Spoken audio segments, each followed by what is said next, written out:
Marlin 39A goes back quite a ways, and actually the design came about 1892 and has not changed very much since then.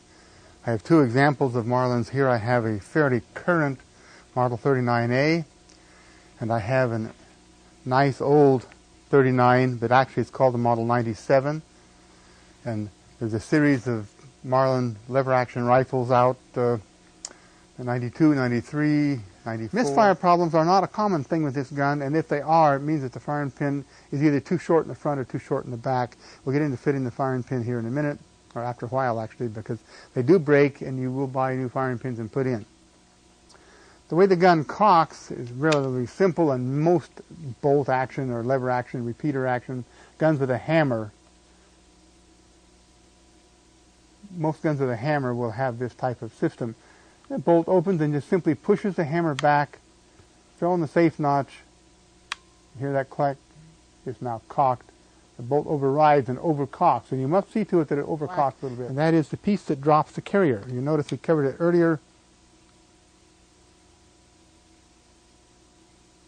Carrier's up, it's past the carrier rocker, and the finger lever now strikes that button on the carrier and pulls it down. Now, it is dragging. There is a cartridge setting here. When the bolt gets that far closed, it's setting here. It's been released by the carrier rocker. Now remember that there are two types. This is the one that's on most of the guns you'll encounter, but the new ones have a round button that goes here, and it's like a nail with a head. And the back side is riveted in. Underneath it or behind it is a spring, so the button can spring in and out.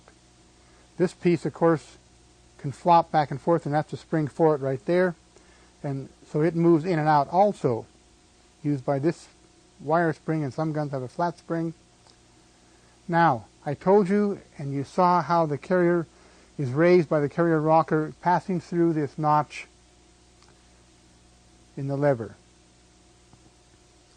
When it's in here, the carrier rocker and the cartridge cutoff goes in. Hold it in place and put in the cartridge cutoff screw.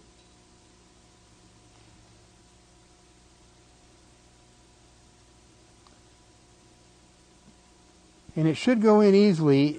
This has only got about 3 threads, and it's a sheet metal stamping, so if it doesn't feel right, stop, take it out and see if it goes in by hand and what's wrong. Don't cross-thread it, because you can, and then you'll spoil it, because it's just a sheet metal stamping. It's thin, and if you cross-thread it, it's done. Make sure it's free to move.